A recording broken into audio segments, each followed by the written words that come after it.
ఈ దినపు దేవుని యొక్క మాట సంఖ్యాకాండం 29వ అధ్యాయము 40వ వచనము. మోషే ఇశ్రాయేలుతో సమస్తమును తెలియజెప్పెను.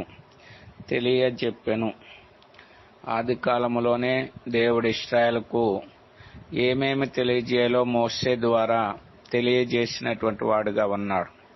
ఆ దినాల్లోనే కాదు, ఈ దినాల్లో కూడా దేవుడు మనకు సమస్తమును తెలియజేస్తున్నటువంటి వాడుగా ఉన్నాడు. కాబట్టే దేవుడే యేసుక్రీస్తు ఈ లోకంలోనికి వచ్చి, ఇదిగో దేవుని యొక్క రాజ్యము సమీపించి ఉన్నది, మారు మనసు పొందుడని మానవులకు తెలియజేసినటువంటి వాడుగా ఉన్నాడు.